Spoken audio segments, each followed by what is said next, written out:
Alléluia. Que le nom de Dieu soit béni. Et que je remercie les autorités de la paroisse, notre chargé. Et je remercie le Seigneur Jésus-Christ qui, lui, nous a fait en sorte qu'on se rencontre aussi ce matin pour faire le culte avec la paroisse Mont-Sinaï. Nous avons entendu deux lectures. Et la première lecture qui se trouve dans le livre de Amos, chapitre 5, du verset 10 à 17. Et la deuxième lecture qui se trouve dans le livre de Luc, chapitre 13, du verset 1 à 9. Et les deux lectures nous parlent de la repentance. L'annonce du jugement, parce que, vous savez, Dieu nous donne toujours le temps de se repentir avant de passer au jugement. Et Dieu nous explique encore ce matin que, à travers notre manière de faire,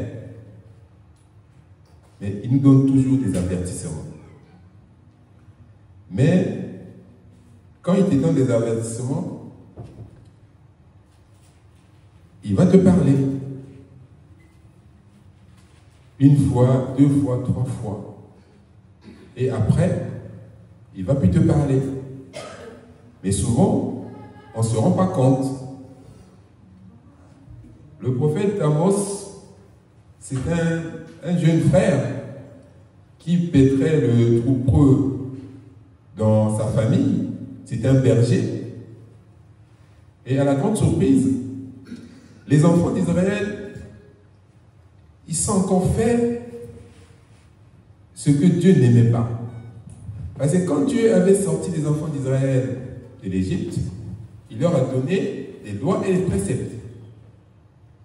Mais à chaque fois, ils se détournaient toujours de la face de Dieu. Et quand ils se détournaient de la face de Dieu, c'est là il nous donnait des avertissements. Parce que la Bible nous dit, Dieu parle tantôt d'une manière, tantôt d'une autre. On va pas lire ça dans Job 33, verset 14. Il dit, Dieu parle tantôt d'une manière, tantôt d'une autre. Il nous donne des avertissements. Il nous parle par des songes, par des visions nocturnes, pour détourner l'homme du mal. Et il met toujours un son à nos instructions. Pour qu'on change de voie, qu'on change de comportement. Mais quand Dieu nous parle, on ne fait pas attention. Et c'est ça qui fait en sorte que, à chaque fois, il nous arrive toujours des choses, et puis on se pose des questions. Parce que là, le prophète Amos, Dieu lui dit, va annoncer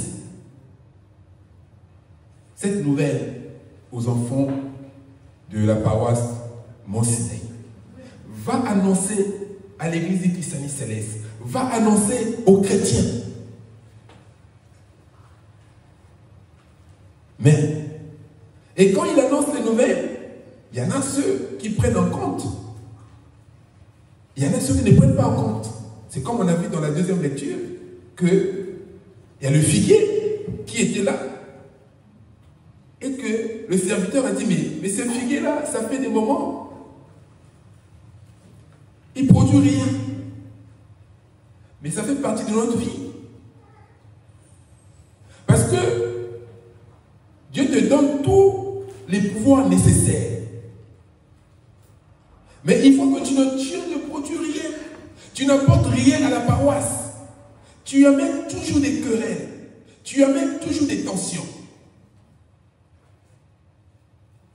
Mais, à un moment, il va dire non. On ne va pas le couper tout de suite. On ne va pas le sortir de la paroisse tout de suite.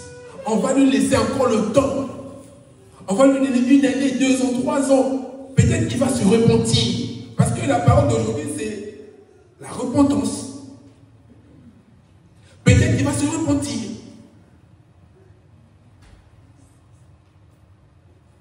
Juge 13. Juge 13 nous dit quoi? Juge chapitre 13 nous dit quoi?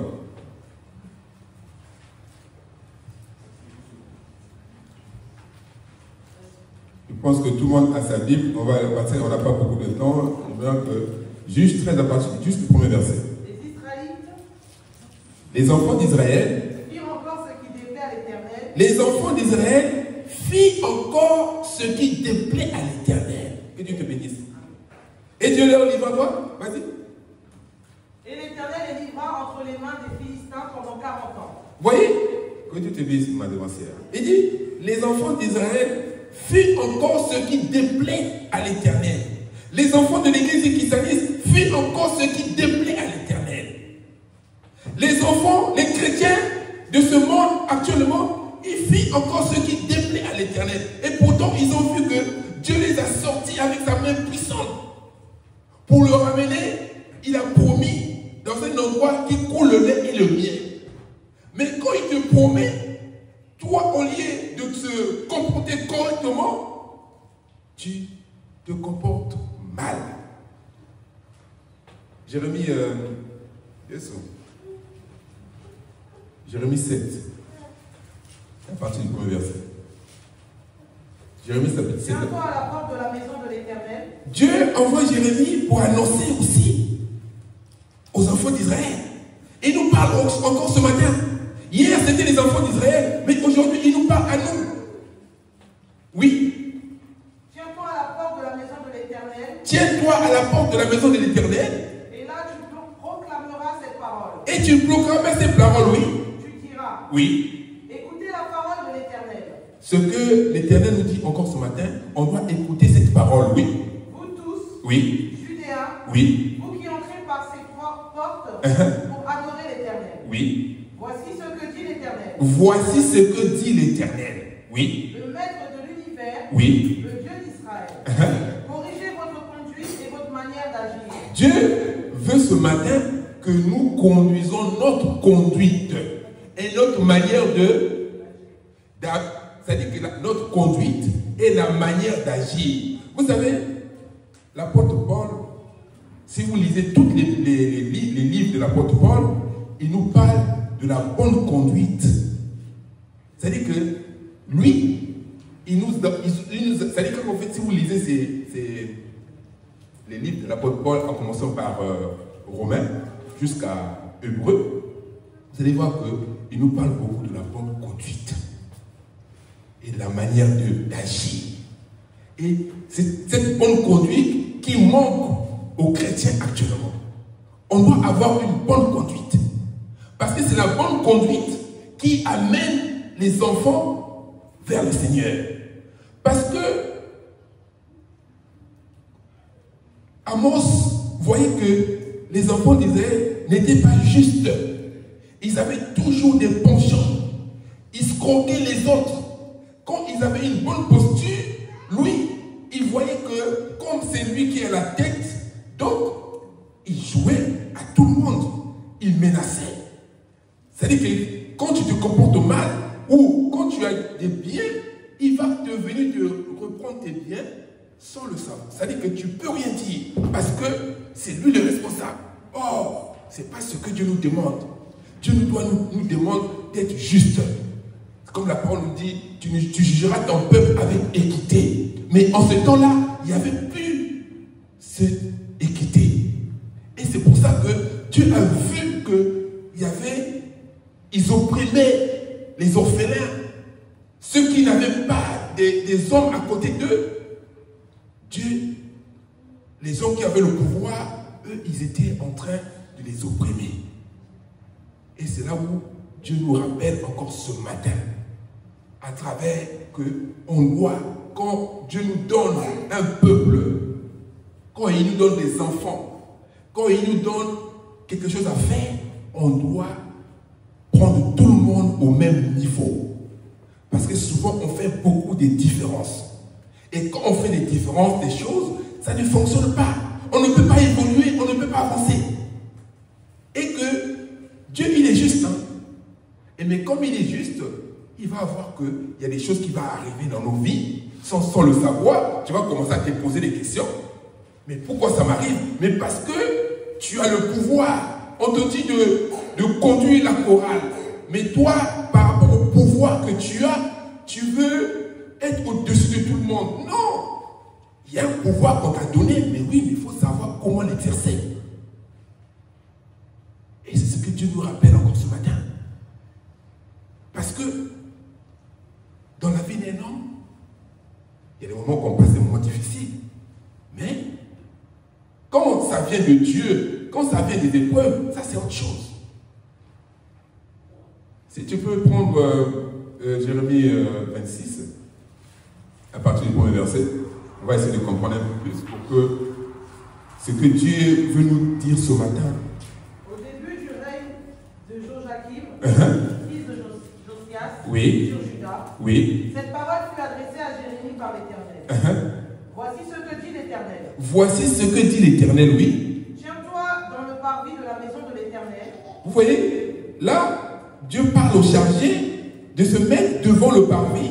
Quand les enfants de Dieu vont arriver, tu leur dis ce qu'ils doivent se faire. Oui. Et dis à ceux qui viennent de toutes les villes de Juda, oui. pour se prosterner devant la maison de l'Éternel, toutes les paroles que je t'ordonne de leur dire. Ne oublie aucune. Peut-être écouteront-ils et renonceront-ils chacun à leur mauvaise conduite. Peut-être écouteront-ils et que chacun va renoncer de sa mauvaise conduite. Parce que souvent, la conduite, la bonne conduite, parce que souvent, on n'a pas cette bonne conduite. On écoute la parole de Dieu, mais quand on arrive dehors, on se comporte comme si on n'est pas des chrétiens. On se comporte très mal. Oui. Alors, oui. Je n'accomplirai pas le mal que j'avais prévu de leur faire à cause de leur méchanceté, de leur agissement. Voyez, si aujourd'hui que Dieu te parle et que tu reviens en toi, que tu changes de conduite, que tu changes de comportement, Dieu, au lieu de faire le mal, il ne va plus le faire. Oui. Tu leur diras. Oui. Voici ce que dit l'Éternel. Si vous n'écoutez pas, si vous n'écoutez pas, si vous refusez de suivre ma loi, celle que j'ai mise devant vous, oui. Si vous refusez d'écouter les paroles de mes serviteurs, les prophètes, oui. ceux que je vous envoie, oui. que je vous envoie inlassablement, mais que vous n'écoutez pas, alors je traiterai ce temple comme Silo et je ferai de cette ville un objet de malédiction pour toutes les nations de la terre. Que Dieu te bénisse. Il dit, je traiterai ce temple comme Silo. Mais qu'est-ce qui s'est passé à Silo? Parce que quand Dieu dit quelque chose, parce qu'il y a une histoire qui est passée à Silo. S'il dit que, si au cas où, si vous vous comportez mal, je vais vous traiter comme Silo. Et nous savons qu'à Silo, il y a eu des bonnes et des mauvaises choses. On connaît l'histoire de Silo à travers Élie, le sacrificateur. Et quand le sacrificateur, Dieu lui, il était juge pendant 40 ans en Israël. Et en ce temps-là, il régnait. Et tout s'est passé très bien. Mais quand il a eu des enfants, il y a un certain moment, les enfants commençaient à se comporter très mal. C'est pour ça que, avant qu'on prenne l'histoire de Samuel, d'Élie, on va essayer de voir qu'est-ce que Dieu a dit dans Deutéronome 6:5 à travers les enfants. Parce que quand en fait, Dieu veut que quand on a des enfants, on doit les inculquer, on doit les enseigner la parole pour qu'ils se comportent correctement, pas se comporter mal. Deutéronome 6:5. Tu aimeras l'Éternel ton Dieu. Il dit, tu aimeras l'Éternel ton Dieu, oui. De tout ton cœur. De tout ton cœur. De toute ton âme. De toute ton âme. Et de toute ta force. De toute ta force, oui. Les commandements que je te donne aujourd'hui. Vous voyez, les commandements que je te donne aujourd'hui, oui. Seront dans ton cœur. Tu le dans ton cœur, oui.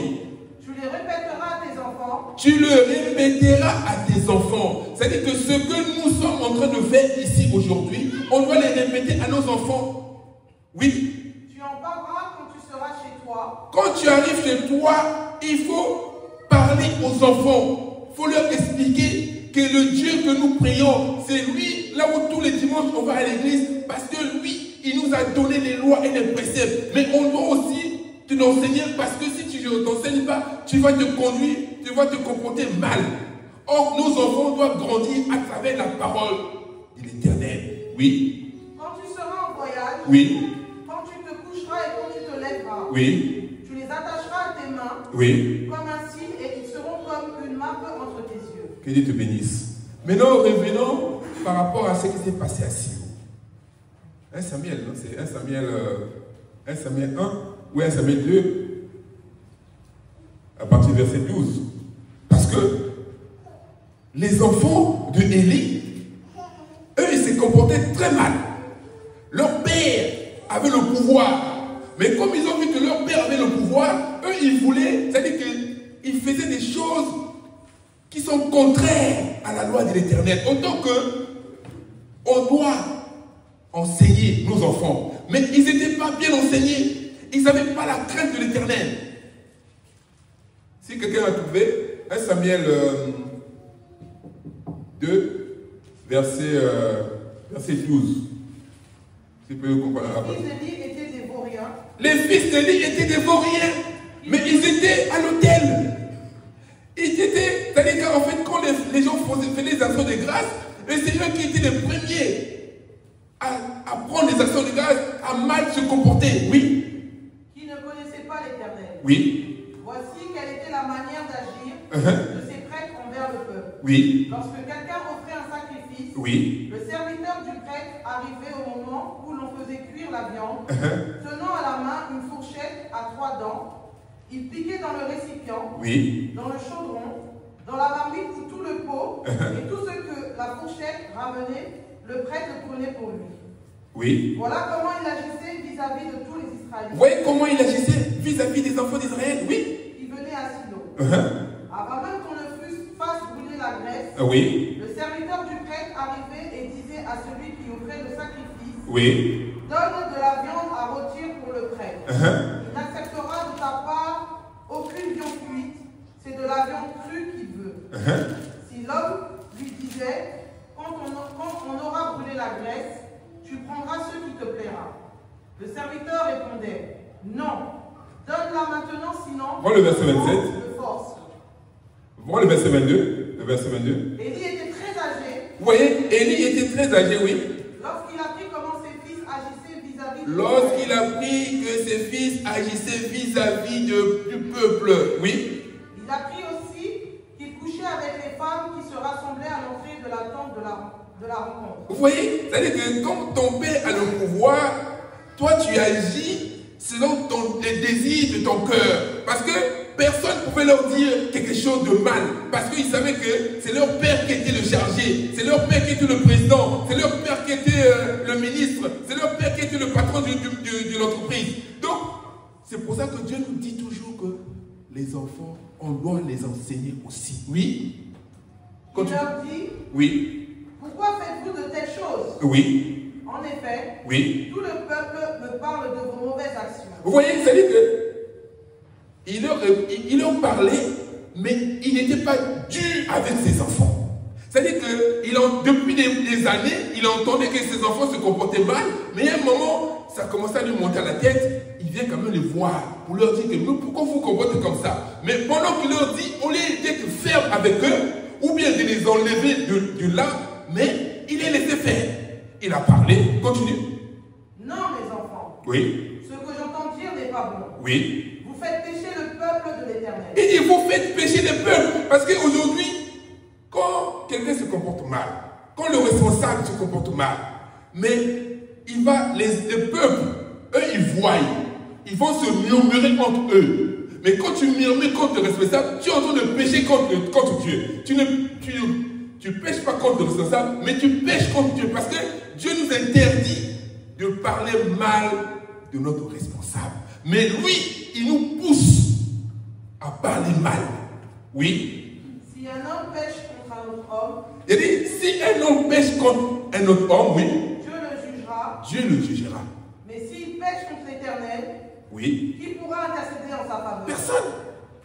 C'est pour ça qu'on dit, les péchés, tous les péchés peuvent être pardonnés, mais sauf le péché contre cet esprit. Parce que quand tu pêches contre Dieu, personne ne va venir t'aider. Parce que c'est Dieu qui prend ses sentences. Parce que c'est Dieu, c'est pour ça qu'on doit faire attention. C'est pour ça qu'on nous dit toujours, il faut mieux avoir un problème avec un homme qu'avec Dieu. Quand tu as un problème avec Dieu, c'est ça la parole qui le dit, c'est pas moi qui le dis. Oui. Mais ils n'écoutèrent pas leur père, oui. Car l'Éternel voulait les faire mourir. L'Éternel voulait les faire mourir. Et le verset, là tu as quel verset? 25. Prends le verset 27. Un homme de Dieu se rendit vers Élie et lui dit, oui. Voici ce que dit l'Éternel. Vous voyez, quand tout se passe, Dieu envoie toujours un homme, un prophète, quelqu'un que Dieu envoie pour t'informer maintenant ce qui va t'arriver. Oui. Ne me suis-je pas révélé au nom de ta famille lorsqu'ils étaient en Égypte oui. et étaient esclaves du Pharaon? Oui. Je les ai choisis parmi toutes les tribus d'Israël oui. pour être à mon service en tant que prêtre, pour monter à mon autel, oui. pour brûler le parfum, oui. pour porter l'éphod devant moi, et j'ai donné à la famille de ton père oui. tous les sacrifices passés par le feu contre les Israélites. Pourquoi traitez-vous avec mépris mes sacrifices? Pourquoi traitez-vous avec mépris mes sacrifices? Oui. Ce que j'ai ordonné de faire dans ma demeure. Et comment se fait-il que tu accordes plus d'importance à tes fils qu'à moi? Vous voyez, il accorde plus la grâce à ses enfants qu'à Dieu. Parce qu'il n'arrive pas à bien parler à ses enfants. Oui, continue. C'en est au point où vous êtes engraissés des meilleures parts de toutes les offrandes d'Israël, oui. mon peuple. C'est pourquoi oui. l'Éternel, le Dieu d'Israël, déclare J'avais certes dit que ta famille et celle de ton ancêtre marcheraient devant moi pour toujours. Vous voyez, vous voyez qu'en fait, il y a un moment où Dieu nous donne des messages. Il dit que toi, tu vas avoir ça, tu vas avoir ça, tu vas avoir ça.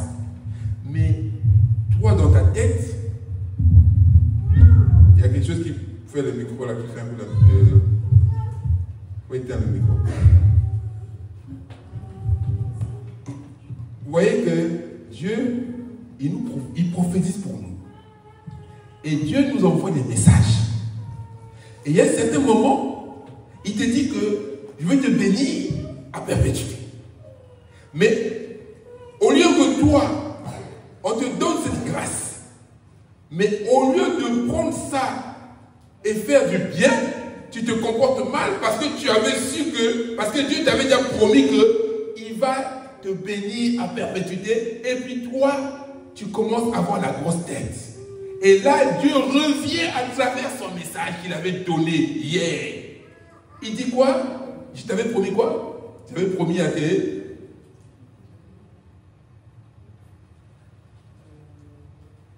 Quand il parle de la perpétuité, là. C'est en ce point où vous êtes engraissés de meilleure part de toutes les offrandes d'Israël. Oui. Oui. C'est pourquoi l'Éternel, le Dieu d'Israël, déclare J'avais certes dit que ta famille et celle de ton ancêtre marcheraient devant moi pour toujours. J'avais certes dit. Vous voyez, j'avais certes dit. Donc j'avais dit auparavant. Il faut bien suivre. Oui. Mais maintenant, l'Éternel le déclare. Maintenant l'Éternel déclare. Loin de moi cette attention. Loin de moi cette attention. En effet. Oui. J'honorerai celui qui m'honore. J'honorerai celui qui m'honore. Mais ceux qui me méprisent seront méprisés. Ceux qui me méprisent seront méprisés. Oui. Voici que viennent les jours où je vais briser ta force et celle de ta famille, de sorte qu'il n'y aura plus de vieillard chez toi. Vous voyez? Donc, déjà, il prophétise quelque chose que toi-même, tu as un certain âge et que dans ta famille, il n'y aura plus de vieillards. Parce que, avant, il y avait des gens qui pouvaient arriver à un certain âge et Dieu commence à réduire. C'est ce qui s'est passé aujourd'hui dans notre vie. Il y a beaucoup de choses que Dieu nous a enlevées à travers les comportements de nos pères, de nos grands-parents.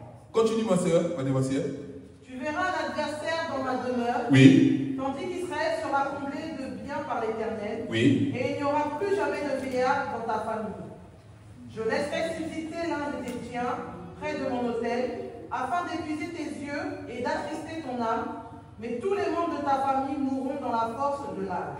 Oui. Tu auras pour signe ce qui arrivera à tes deux fils, Ophni et Phiné. Ils mourront tous les deux le même jour. Vous voyez que même ses enfants, même lui-même, Dieu a fait en sorte qu'il meure le même jour. Moi, je pense que vous allez continuer à lire. Prends le chapitre 14, verset 12, pour avancer.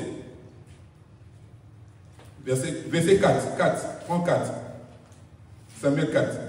1 Samuel 4, verset 12.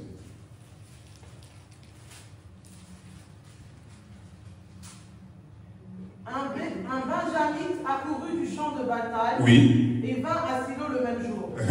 Les vêtements déchirés et la tête couverte de terre. Oui. Lorsqu'il arriva, Élie était dans la tente, assis sur un siège près du chemin, car son cœur était inquiet pour l'arche de Dieu. Parce qu'en fait, avant que tu continues, quand il y a eu la guerre, parce que les Philistins, à chaque fois, quand il y avait la guerre avec les Philistins, ils avaient toujours la victoire. Mais quand ils se comportaient mal, les Philistins arrivaient à les battre. Et quand ils partaient à la guerre, il y avait l'arche de l'alliance. Donc, ils prenaient l'arche dans la tente et ils partaient à la guerre. Quand ils arrivent là-bas, il y a des cris de joie. Les gens se disent, ah oui, comme l'arche de l'alliance est avec nous, donc on va gagner la victoire. Mais cette fois-ci, il y avait l'arche de l'alliance, mais ils ont perdu la victoire. Ils ont perdu la bataille. Pour nous dire que quand Dieu dit quelque chose, ça va arriver. Parce que tu as l'espoir que ça va changer. Non, mais tant que tu ne te repens pas. Parce que le grand problème, c'est la repentance. Oui, continue. Cet homme entra dans la ville et donna la nouvelle. Et toute la ville poussa des cris. Élie entendit ces cris et demanda. Que signifie ce vacarme? Que signifie ce vacarme? Aussitôt l'homme vint lui annoncer la nouvelle. Or, Élie était âgé de 98 ans. Il avait les yeux fixes et ne pouvait plus voir. Il avait les yeux fixes et ne pouvait plus voir parce que Dieu a voulu en sorte qu'il ne voie plus. L'homme dit à Élie. J'arrive du champ de bataille et c'est champ de bataille que je me suis enfui aujourd'hui. Élie demanda. Que s'est-il passé à mon fils? Que s'est-il passé, mon fils? Celui qui a porté la nouvelle répondit. Israël a pris la fuite devant les Philistins. Vous voyez, Israël a pris la fuite devant les Philistins. Autant qu'ils avaient l'arche de l'alliance, donc ils croyaient. Et puis en plus, vous voyez, l'arche de l'alliance, c'est qui les portait? C'est les enfants de Élie. Et quand ils arrivent, vous allez continuer à lire ça à la maison. Quand ils arrivent là-bas, ils ont été battus. On a tué les deux enfants de Élie. Et lui aussi, quand il arrive, quand il entend la nouvelle, tout de suite, il est tombé. Il est mort. Et c'est pour ça que les enfants d'Israël firent encore ce qui déplaît à l'Éternel. Et l'Éternel les livrait aux mains des Philistins. Que ça ne soit pas pour nous. Amen. Que Dieu fait en sorte que, à travers cette lecture, vous voyez quand Jean, quand il est arrivé, qu'est-ce qu'il a dit? Jean, dans Matthieu chapitre 3. Jean, quand il est venu pour annoncer la bonne nouvelle, avant le baptême quand il commençait à baptiser, qu'est-ce qu'il a dit? Matthieu chapitre 3, à partir du premier verset. Elle n'est pas la seule qui a la Bible, hein? Alléluia. En ce temps-là, parut Jean-Baptiste, prêchant dans le désert. Il disait, repentez-vous. Il dit, repentez-vous. Car le royaume des cieux est proche. Que Dieu te bénisse. Il dit, repentez-vous, car le royaume des cieux est proche. La repentance, ça veut dire changer de voie, changer de conduite. C'est ça qui dit la repentance. Parce que quand tu te comportes mal, il y a un certain moment, quand tu veux accepter Jésus-Christ, tu dois changer de voie et tu dois changer de conduite. Ézéchiel 33, non? Ézéchiel 33, verset 10. Ézéchiel 33, 10 nous dit quoi? Il dit, on doit changer de voie. On doit changer de conduite. Pourquoi tout le temps on vient à l'église, on écoute la parole de Dieu, mais cette parole ne nous enseigne pas? Et toi, fils de l'homme. Et toi, fils de l'homme, oui. Dis à la communauté d'Israël. Dis aux enfants d'Israël, oui. Dis au peuple de l'église qui s'allie céleste, oui. Voici comment vous parlez. Regardez comment vous parlez, comment vous vous comportez, oui. Nos transgressions et nos péchés pèsent sur nous. Vous voyez, oui. C'est à cause d'eux que nous dépérissons. Comment pourrions-nous vivre? Comment on peut vivre de la sorte? Dis-leur. Dis-leur, oui. Aussi vrai que je suis vivant, déclare le Seigneur. Dis-leur, aussi vrai que je suis vivant, dit l'Éternel, oui. Je ne prends pas plaisir à voir les méchants mourir. Mais je ne veux pas voir le pécheur meurtre. Je ne veux pas la mort du pécheur. Il dit, dites-leur, je suis vivant. Je suis l'Éternel, je suis vivant. Je ne veux pas avoir la mort du pécheur. Mais je veux que quoi? Mais à le voir changer de conduite et vivre. Je veux que le pécheur change de conduite et vive. C'est ce que tu nous demandes ce matin. On doit changer de conduite pour vivre. Et Dieu nous donne encore le temps de se repentir.